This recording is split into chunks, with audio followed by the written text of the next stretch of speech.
You are watching Grassroots Community Television, helping you make television people watch everywhere. Broadcasting on cable channel 82 in Glenwood Springs and Carbondale, and channel 12 in Aspen, Snowmass, Basalt, and Elgin. Free over-the-air broadcasts throughout the Roaring Fork Valley. All programs can be watched anytime, anywhere at grassrootstv.org.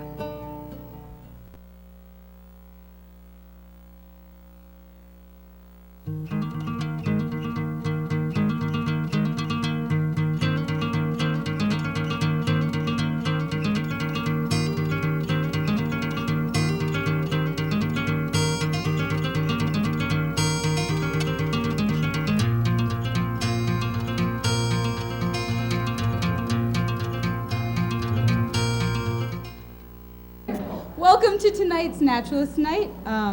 We are here tonight with ACES, with the Wilderness Workshop, and with the Roaring Fork Audubon.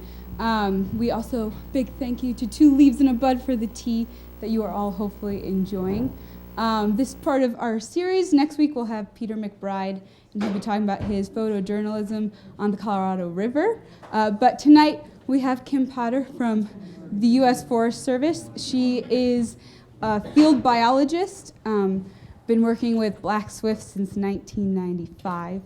A lot of cool stuff with their migration, and so we'll have Kim take it away. Thank you, Rachel. Okay. Oh, it's a good crowd tonight. A lot of people here. Can I start with asking you a couple questions? Could you raise your hands for me? Who's actually seen a black swift before? Let's see what percentage we have. Okay, so maybe 5%, something like that? Okay, how many have seen a bald eagle before? Okay, well, there's one of the reasons why black swifts are so cool, because not everybody usually gets to see them. Can you hear me all right back there? Okay, but I'd like to make sure that all of you can get a chance to see black swifts. The best place to see a black swift is at, let me get started here. Okay, the coolest bird. At Box Canyon Falls. This is in Ouray. It's absolutely the best place in Colorado and the West, maybe even in the world, to see black swifts because they're right there in the canyon. It's only a 10-minute walk from downtown, and it also has Sue Hirschman at Black Swift Falls at the park. Sue Hirschman's been working as a volunteer for 16 years, and she's there some part of every day during the breeding season. So if you go to Box Canyon, the best time to go is during the black swift breeding season between 13 June and 15 September, so right during that period of time. And be sure and contact Sue, or give Box Canyon a call and ask them when Sue Hirschman's going to be there. Because Sue Hirschman will take you along this walkway, and she will show you black swift nests, she will show you black swifts. When you're standing at the top of a canyon like this, and you're looking down into a canyon, you can't see a black swift nest because they're concealed from predators. And if you're walking along the river, you can't see the nest because they're concealed from predators for down below. So if you use a walkway like this, you're right in the niches and the places where they put their nests, and Sue will show them to you with her little laser, and it's a good experience. She can answer all your questions. She'll be your personal tour guide. So like I've said, she's been there for over 16 years, and 10 years ago, we put her information together. She's put all kinds of observations together of black swifts on the nest. She's the best of what we know of for citizen science. And in Box Canyon, it's the largest colony of black swifts that we know of in the state and anywhere. And it's one of the oldest ones. It was first discovered in the 1950s when they were looking for black swifts. So Sue's done a lot of work with the black swifts in Box Canyon, and she has probably pulled together the largest data set on the breeding biology of black swifts that we have for Colorado. It's probably the best data set for any place in the world. Nobody can beat this one.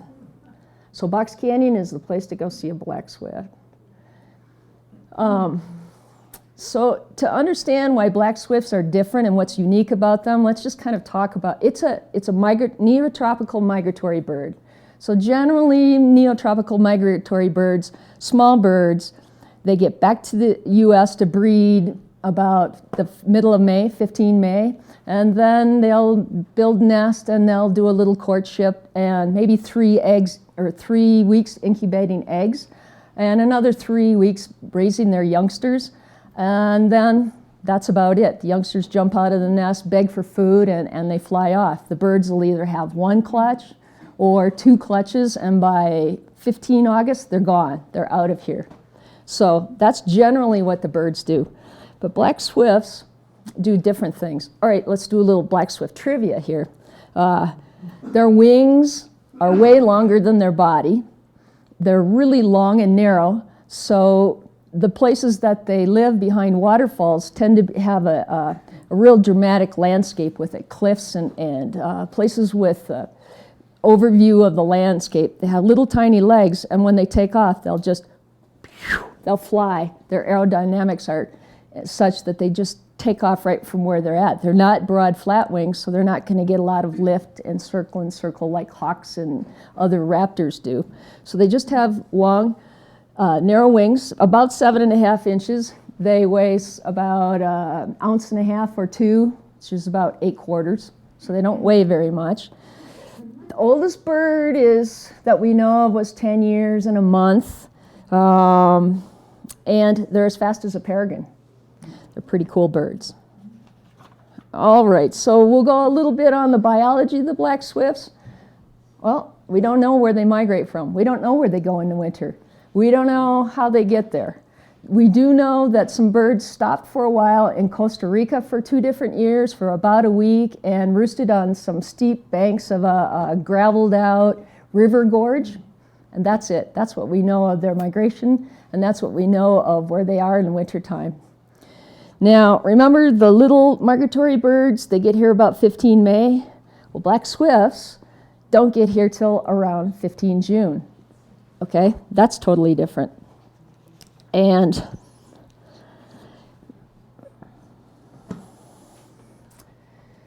they have a lot of site fidelity. They always come back when they can to the very same place that they raised their first youngsters at. Not only do they want to come back to the same colony site at the waterfalls, they will come back to the very same nest year after year. And they usually have the same mate. Unless something happens, they'll grab another mate. They only lay 1 egg. I can only think of 2 other land birds that do that. Band-tailed pigeons and the old passenger pigeon that's long gone. Can you think of any others, Al? I know some of the seabirds, pelagic seabirds, alcids and storm petrels and other kinds of birds lay just 1 egg. But that's totally unique. Even the other western swifts that we have, Voxa swift, white-throated swift, or chimney swift, they all lay 4 to 5 eggs. Just 1 single egg. Okay, so their nestling period is 48 days. Remember, typical little bird, 3 weeks and he's gone? This is 7 weeks. That's an amazing length of time. It's thought that the adults forage all day long once the little guys can take care of themselves, once they can self-thermoregulate. So they forage all day, maybe up to 15 miles, and pick up bugs that are up in the air, and come back at night. And then all night long, they'll periodically feed their youngsters. So it's kind of a backward schedule that way. And they begin fledging at the end of August. Okay, by August 15th, all the other birds are gone. These guys begin fledging at the end of August. Most of them are gone by the middle of September in a typical year, and sometimes not until October. And they don't hang around on the fence and wait for mom and dad to feed them. The second they leave that nest, they migrate. They're gone. They don't come back the next night. They're gone. So they do a lot of really neat things.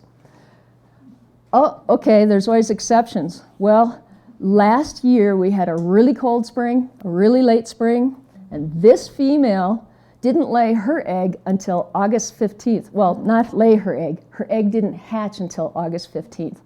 And then her kid didn't take 48 days till it flew from the nest. It took 58. That's over 8 weeks, and that's a brand new record in itself. This bird fledged the next day, and that's another one of Sue's. And if you go to Box Canyon, you'll probably see this nest, and you'll probably see that female if you go next summer. Sue will be able to show you that.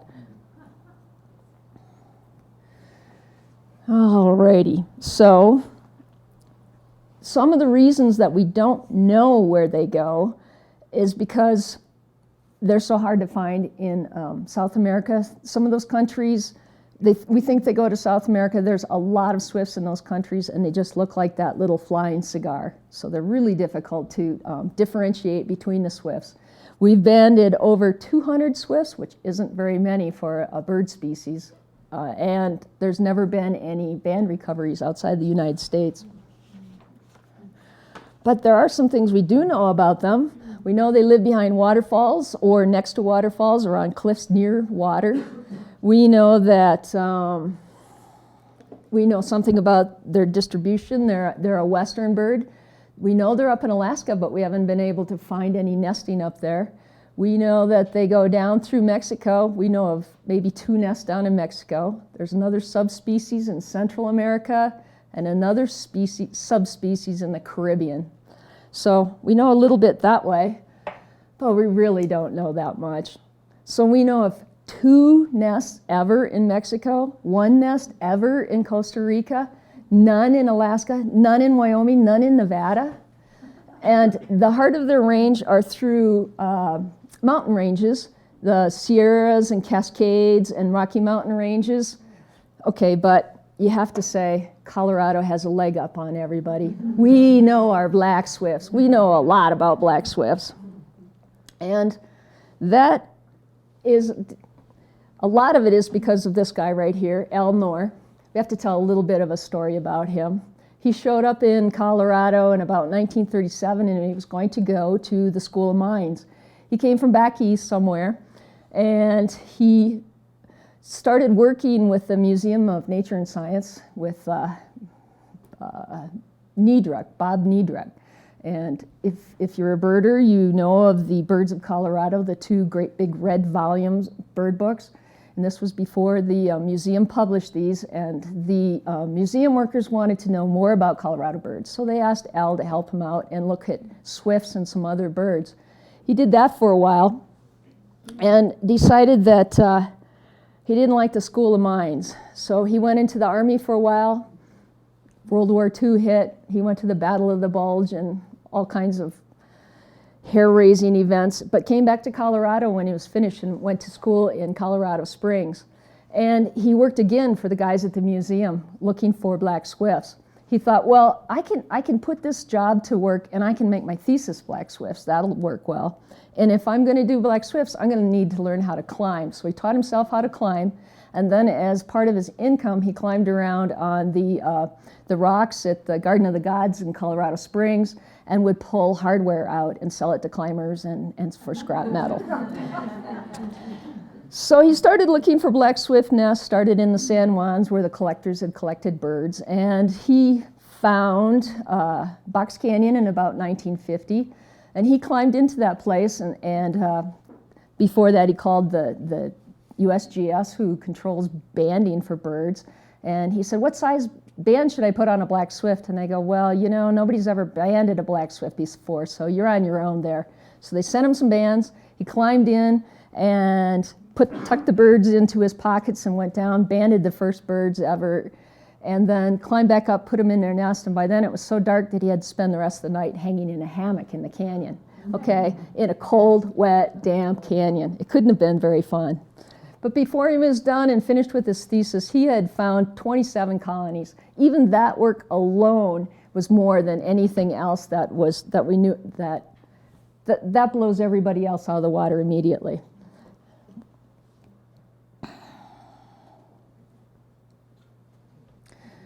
During his thesis work, he didn't just look at distribution of birds. He figured out some things about black swifts that have really held up today.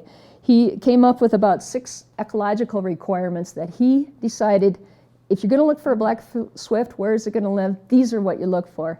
flowing water, permanent water. So it can be a trickle, it can be a torrent, it can be hanging lake, and that's one of the ecological factors. All right, these two we kind of combined.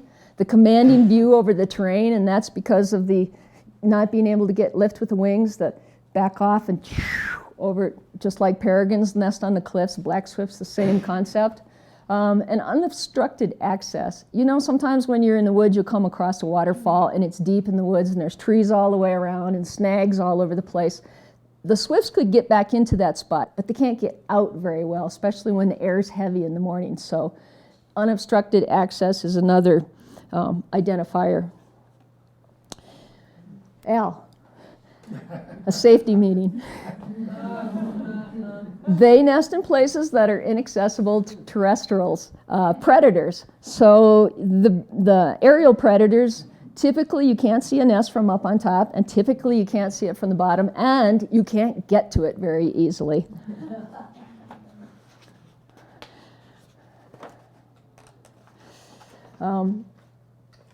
Al described these birds as putting their nest in places where the sun doesn't shine. Rarely will you find a nest in a location where the sun actually shines on it all day long. It might pass across the nest for a little bit of time, but just a little bit of time. Al also taught us that if you're going to look for black swifts in the daytime or nighttime, use a spotlight and you can get red eye shine. Or if in the daytime, take a big mirror and you can shine it into nooks and crannies like that and you can see what's in there. The other characteristic, they need a place to put their nest. They need niches. If it's that smooth sandstone waterfalls like Hayes Creek Falls, there's not going to be any niches for the birds, and there probably won't be any nests in there. We had a lot of discussions with Al, and he didn't like this very much, but we found in the southern Rocky Mountains that moss was pretty regularly present whenever there were black swifts around. And we added that as a characteristic.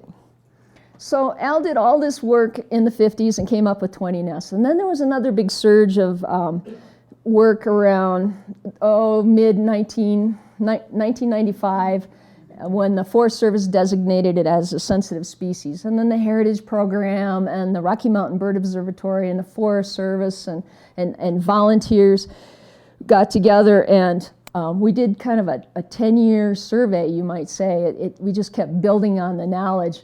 We developed a protocol, and first of all, we put a database together of all the waterfalls. Went through all the maps, went through the Colorado Waterfalls book, and just made a big database of waterfalls in the state, ranked them high, low priority, and then we went to those places to visit them. And we put together sorry about this part, a ranking sheet, a survey sheet for people, and said, okay, when you go to these places, would you please tell us if there's moss there, rank it 1.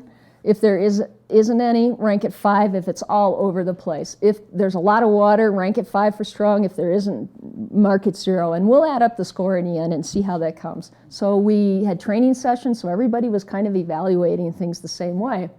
And in the end, we evaluated 369 sites in the southern Rocky Mountains in New Mexico and Colorado. Discovered another 71 new nests. That's great. All of them were at waterfalls except one site was at a cave. So we got a lot of information back. We published some of that, and we were able to develop a model out of it, and yeah, Nora was right. Those characteristics all work. They predicted to 94.5% of the time whether a waterfall would be occupied by a black swift or not using those characteristics. We thought that we got some population estimates out of the work as well. We found out that Box Canyon Falls is the largest colony in Colorado with about 18 nesting pairs, and there were a lot of small colonies with only 1 nesting pair. Got some population estimates out of it. And we found out that waterfalls aren't randomly placed across the landscape, and so black swift nests aren't randomly placed either. Where the waterfalls are is where the black swifts are. Let me just get this straight for a second here. when we were looking at these things, water and shade and the moss seemed like maybe something else was going on. So we decided we would take a look. Maybe that was all about temperature and humidity instead of just shade and water and moss. So we set out about 42 data loggers. They collect temperature and humidity readings. And we thought, well, this would be a good time to do this. For about 5 years, we put them out at 9 different colonies across the southern Rocky Mountains. We thought, well, we'll just get a snapshot in time in the late 21st century of what the habitat is like in a microclimate where the nest is. So we found out that these birds, typically, it's 49 degrees at the nest, and it's 90% humidity. And it was very similar for every single place that we put these at. And no matter what the temperature was outside, whether it was peak heat of the day between 3 and 4, or whether it was the peak cold between 6 and 7, the temperature was still barely affected by that. It was always close to 49 degrees and 90% humidity. So we put a little baseline work together on that. Okay, so when you complete projects like that, you go, okay, it just leaves so many questions. We still don't know where they go. We still don't know how they get there. We don't know if they make little stops along the way and feed in some very rich places along the way that are really important for conservation. And we don't know if they just meander down there or if they just get there. So we decided that that would be a pretty good thing to look at. I've been working with Jason Beeson from the Rocky Mountain Bird Observatory and Carolyn Gunn. She is a veterinarian and now works as a fish pathologist for the Department of, Parks and Wildlife now. So she takes care of all the sick fish in the entire state. So we were all working with black swifts during this whole process beforehand, and some grants were becoming available. And another study had some thrushes come back, and they had little devices on them called geolocators. And Jason says, you guys, let's put some geolocators on black swifts and we'll see where they go. I said, nah, Jason, we're waiting for satellites. Maybe 3 years, we put some requests in and we can put satellites on them. No, let's do geolocators. We can find out sooner. So we did. We bought some. We went to the Audubons. They bought us 2 right here in the Roaring Fork Valley. And so we decided to put some geolocators on the birds. Geolocators, what are they? They're these teeny tiny things. We couldn't put satellites on. They're just too expensive for us and not small enough for swifts yet. But we could put these geolocators on. The British Antarctic Research Station developed geolocators for albatross. Okay, albatross about this tall. Not 7-inch wingspan, 7-foot wingspan, or just one wing. But they did make their products small enough that we could actually put them on the birds. It only weighs about 1.2 grams, so we can do that. We absolutely can do that. Now the principle of these are, they store data. There's a light sensor on it, so it looks at when sunset is, it gets an angle. When the sun is at a low angle, so it records sunset and sunrise, and then records the data with a clock in it. And we can retrieve this, and if you know how long the day is, you can figure out the latitude, and if you know what time is noon, you can figure out the longitude. So days are longer and shorter in Alaska. Days are equal at the equator. It's high noon in Massachusetts at a different time than it is in California. So if you can figure out when is high noon and when is sunset and sunrise, you can figure out where you are in the world generally. So that's the whole theory on the geolocators. Well, geolocators had a few challenges. We couldn't figure out how to attach them at first because they don't come with any little strings or anything. So we looked at some studies and they had some great leg loop designs. So we went to Jason's organic farm in Paonia and we caught some of his sparrows and we put some harnesses on them and wow, that worked really well. Okay, we can do this. Yeah, we can do this. But their legs are this is a dipper, it's not a sparrow, but they have really long legs. And so we tried out, for the first time when we were catching black swifts at Zapata Falls, we tried out our design, but black swifts don't have legs. They don't have hardly any leg at all. So, what are we gonna do? Whoops.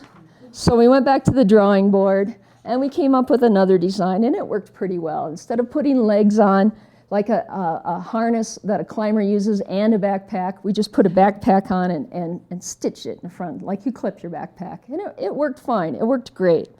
Of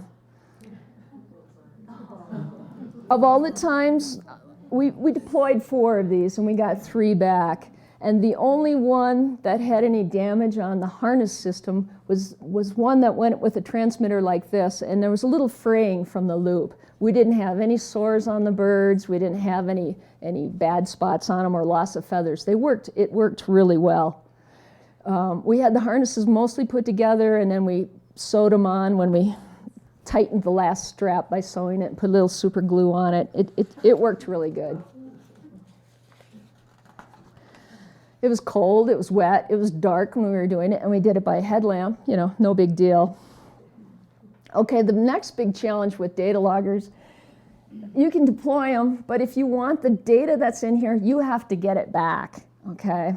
Well, we thought, hey, we can do that. Remember, swifts always come back to their same colony, and they'll even come back to the same nest? Great. And we've got a place that we think we can do this. We've got a cave. So we've definitely got a captive audience. We put some nets across the front of the cave and caught birds. This is a Fulton Resurgence cave. It's a limestone cave in the flat tops. It's one of the largest. It's not as big as Box Canyon, but it has about 11 nesting pair in there, so it's a good population to work with. And we've been banding youngsters in there since about 1998, so we have a good feel for the cave. We know that we can work in there, and with our captures, we recaptured about 41% of the birds that we've banded. So a lot of the birds are coming back. We think it's going to work there. So we were going to deploy all 4 from this location. We ended up deploying 3 of them, 2 on females and 1 on a male. And the 4th one, we put the whole system on, and it just seemed a little bit too tight. It wasn't right, so we cut it off, and we didn't have a backup. So we were done there.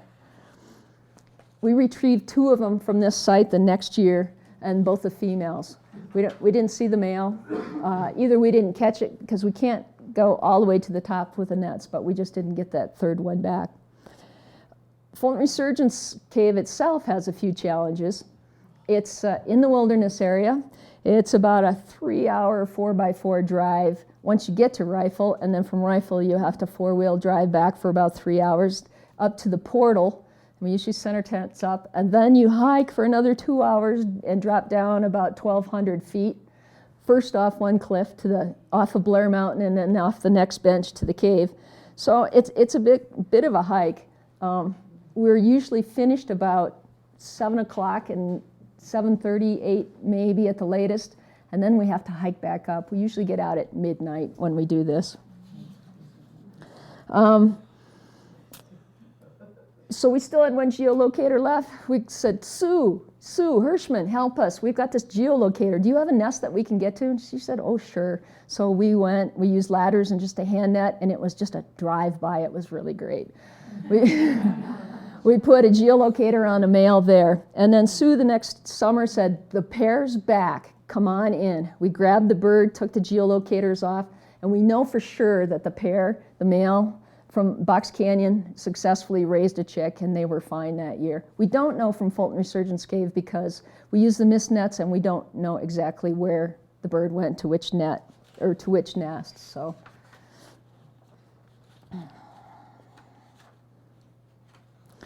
all right. So, the big news. My dad told me today that if you look in the National Geographic bird book, he said, hey, Kim, did you know that in the National Geographic bird book it says they don't know where they go for the winter? Well, we do. I go, Dad, we know now. We know where they go. We didn't have good luck with the fall migration route because it was near the fall equinox when the days are the same. So The days were the same for a lot of miles, and it was difficult to interpret that data. But we had really good data points for their return back at spring migration. And you can see these are the 3 different locators that we had. We found out that they were traveling about 200 miles a day on the way down and about 250 miles on the way back. They didn't seem to stop anywhere in particular as a staging area. They didn't seem to forage, they just bolted. And we thought, well, do those routes need to be adjusted? Do we need to adjust the data?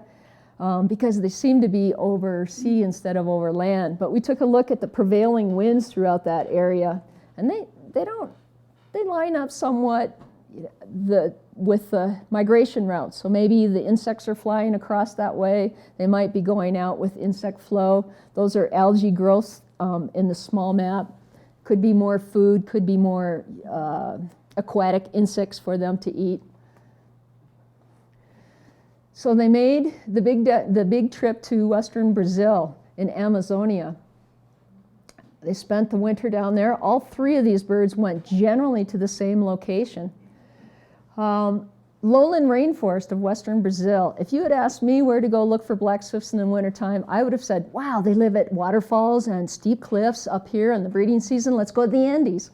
And that isn't where they went. They went over the lowland and I guess over the tropical forest as best we know. Geolocators are plus or minus 100 kilometers. They're not precise, but this is a pretty long distance, so it's a good picture of where they're going.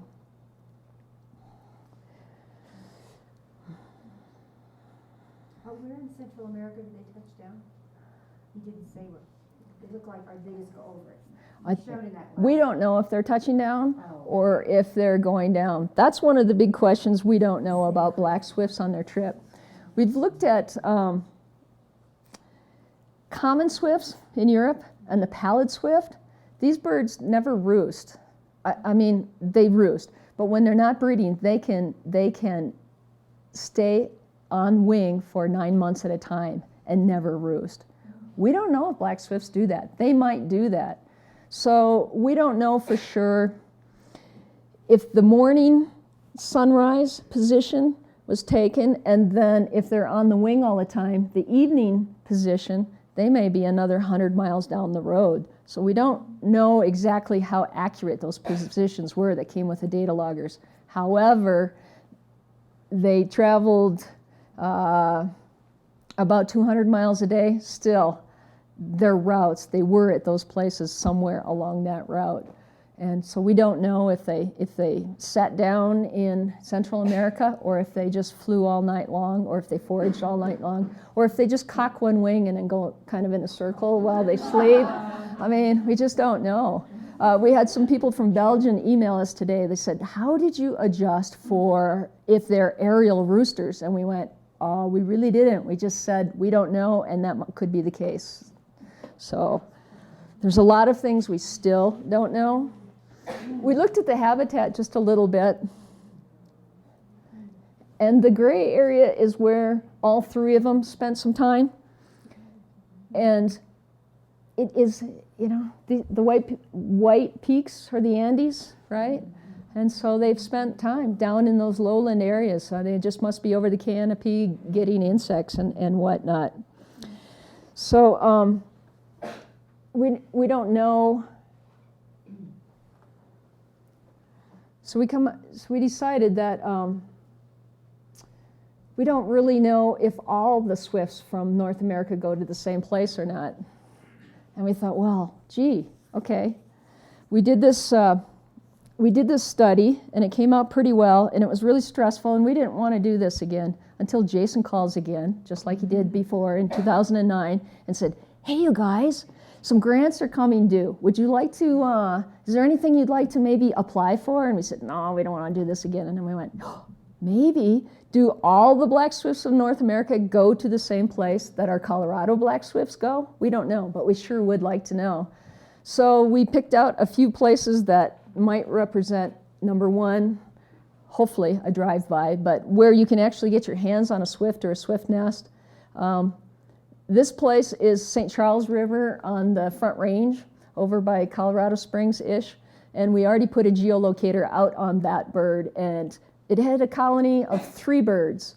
And we put a geolocator on the female from that colony in 2009, and we retrieved it just last summer. She came back. We took the geolocator off. She and her mate both successfully raised a youngster too at that colony. So of the 3 birds, all of them came back, and we got the geolocator. And the geolocator location looks very, very similar to where the other 3 went. Okay, these are small data points, but they're still telling us something that nobody else knows. So next spring, we're going to go to Jemez Falls in New Mexico. And that's a place where we can, it's a more southern location. We think that St. Charles is an eastern location. There's been a lot of research done in California in this area near Riverside in the San Bernardino Mountains, I think it is, at Lawler Falls. We're going to put some geolocators out at that location. And another place that we think we can reach birds is up in Idaho around Fern Falls. It's a real small, and Shadow Falls, place we can actually reach them. So we're going to try and hit the compass points of their range to some degree, and then take a look and see if those birds go to the same places our Colorado birds do. That's definitely got some conservation implications if they're all going to exactly the same place. Some of the projections for that area of the rainforest were 30% deforestation by 2050 in that same general area that these birds were going to in the wintertime. So there's definitely some things to consider there. It appears that there's some connectivity between the populations distributed across North America by going to the same wintering area. But we don't know for sure how much they interact down there, because we think most of their courtship happens up at their breeding areas. And so we're also going to look at genetics this time. We thought that some of the genetics work was going to cost $20,000, $30,000 to make some markers, some satellite markers for birds, because we've heard that it's difficult to get enough markers to say things about birds. But we talked to some people in Fort Collins. Sarah Euler McCants has worked a lot with the Gunnison sage grouse. Jessica Young did the physical dynamics of the sage grouse and determined the 2 separate species. And Sarah did her dissertation on the genetics of it and proved without a doubt that they reached some bottleneck way back in geologic time and are definitely 2 different species. So we talked to Sarah about maybe taking this project on with us, and she said, we can do this. This is fine. It's not going to cost you $20,000. We can make markers and probably get at least 17 markers to look at for black swifts for around $3,500. And we said, okay, how many blood samples do we need to get? She goes, no. All you need to do is send me a feather. I can get DNA from feather these days. So we've already collected some blood for the Smithsonian for their genetics bank. We have some blood on tap. And we have some other blood. This is kind of a side story, but at Fulton Resurgence Cave, where we work with the cave and have been banding birds there since 1998, 4 of the nestlings have returned. And those nestlings were all female. None of them were males. And that's really interesting, because typically maybe in the old days in the people world, but definitely in the animal world in the kingdom, the males tend to go back to where the parents were and bring their mate home.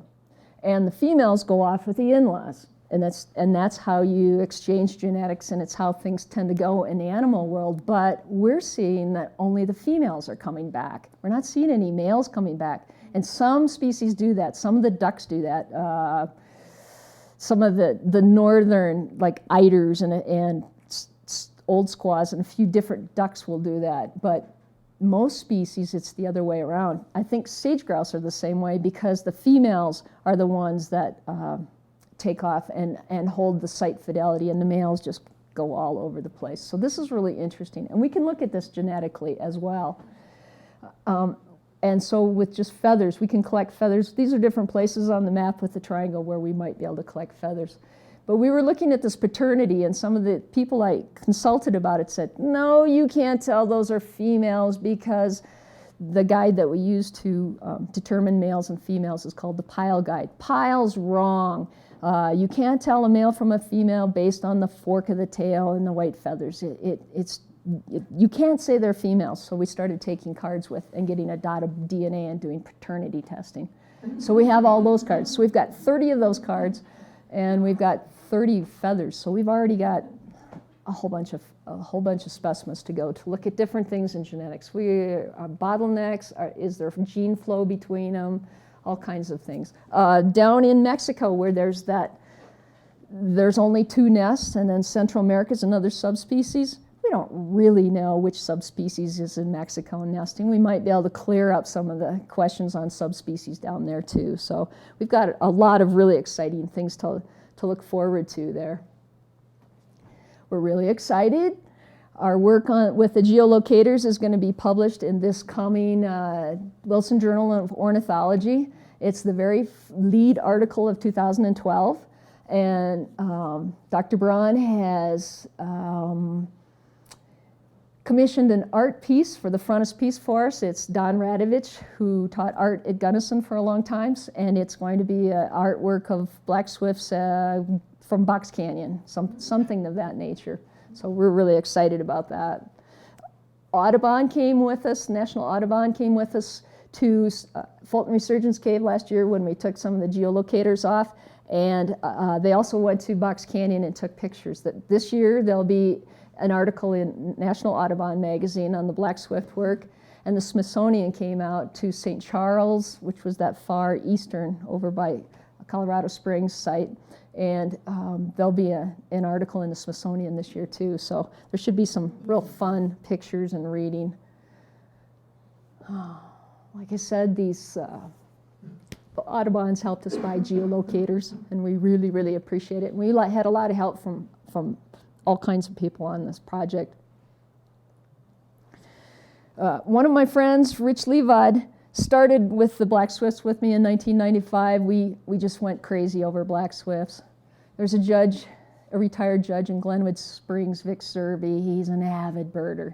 And he told me, oh, you can find black swifts up at Hanging Lake, no problem. I found an article that said Dead Horse Creek, and Dead Horse Creek is Hanging Lake. Just go put your back against a rock and use your binoculars and you'll find black swifts. Well, I went there 3 times and I never saw black swift. So it took a long time to figure out how to see black swifts. I should have gone to Box Canyon. So Rich and I did a lot of black swift work for a long time, and we spent a lot of hours sitting around the campfire figuring out different questions to ask and different things to do. And ALS or Lou Gehrig's disease took Rich, but before he went crazy because all he could use were about this much, he typed up a whole book on the stories of black swifts. It's called The Coolest Bird.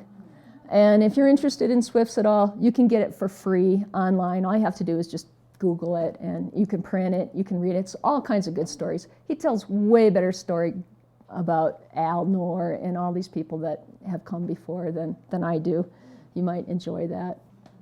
So I guess at that point, do I have anything else on there? Whoops, I went right on out of it. So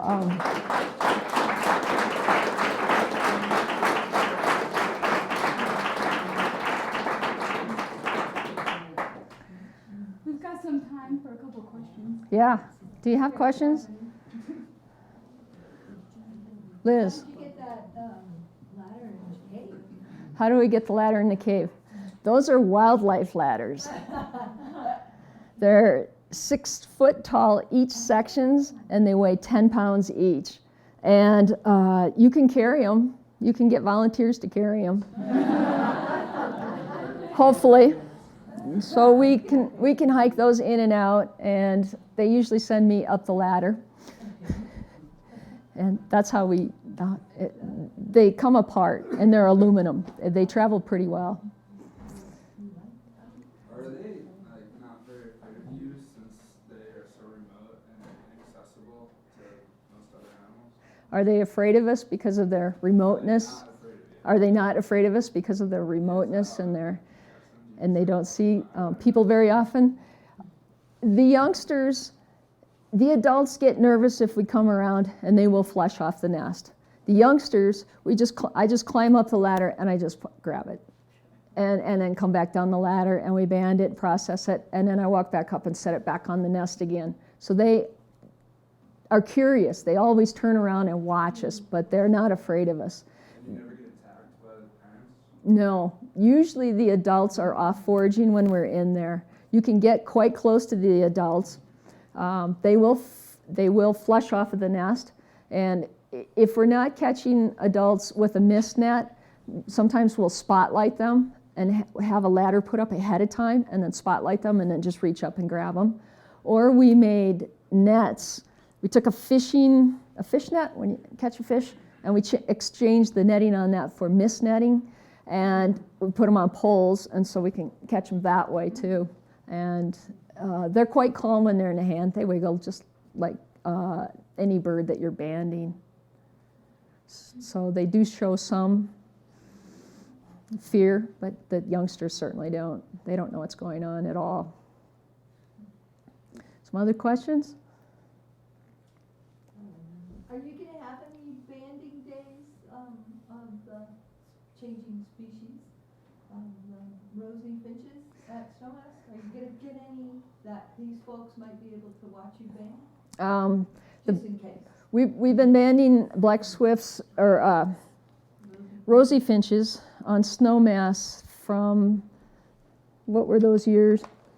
2007 through 2011 on Snowmass. Al and Dick Philby and Snowmass Ski Area have bird feeders up on the mountain. And for a while, we were banding rosy finches and putting color bands on them and releasing them. We were trying to get estimates at the population size and some of the distribution on these rosy finches. And the color bands we put on them for people with feeders to report back to us how far and wide these birds were dispersing. Our target species were brown-capped rosy finches, which are practically endemic to Colorado.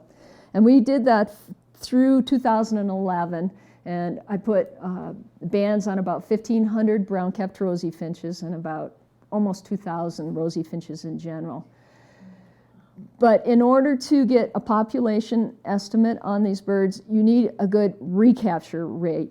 And we had so many rosy finches coming in from the Continental Divide that we were getting less than 0.07 return rate. And you need up to around 20% or 15% to make any statements or to crunch any numbers on that.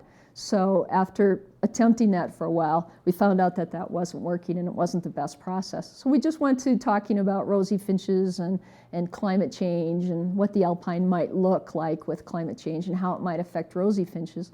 And then this year we have budget cuts. So there are feeders at the Nature Center at Snowmass, and there's a lot of rosy finches coming to them, all three species, black rosy finches, brown-capped rosy finches, and gray-crowned rosy finches. And many races of rosy finches, some of them from the Pacific coast, some of them from the interior US, and some of them from Canada. So it's a good opportunity to see them, but that's the rosy finch deal. Okay. She has to ask it. I do.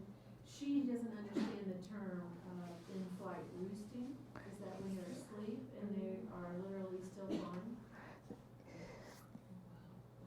The question was about in-flight roosting and aerial roosting. And today in the email, the gentleman that emailed me called it, quote unquote, aerial roosting. He goes, if you can call that roosting. So basically, they don't come down to earth. They don't land on a tree. They don't land on a cliff. They stay in the air and fly 24/7 somehow. And they'll do it day after day. So common swifts have done that for 9 months at a time if they're not breeding. And we didn't know that until we started looking at the data and crunching numbers. Same with the pallid swift, and we suspect it's the same case for many swifts. So do they think they're actually, they can't be asleep. They can't be awake. They can't. Can they be asleep? They must be at some point. They must be. Al, do some of the pelagic birds do that? Are they on the wing all the time? Pelagic birds do that on a regular basis.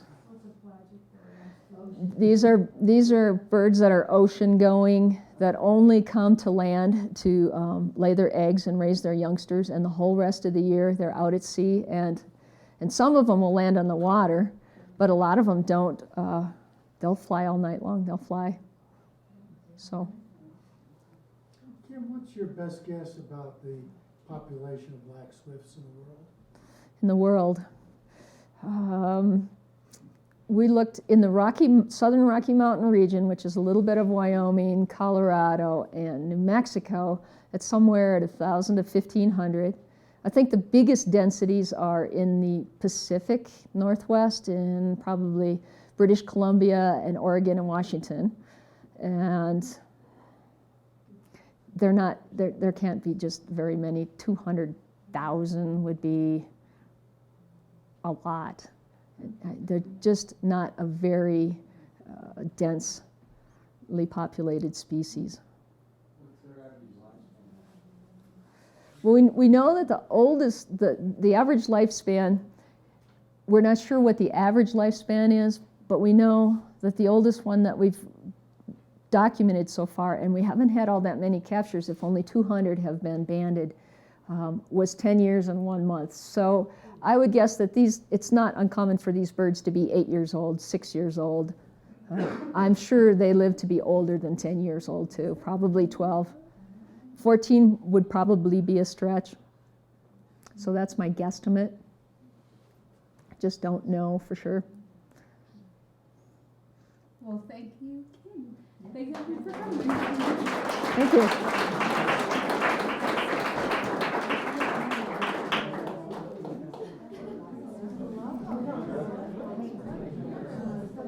I wanted to leave it on.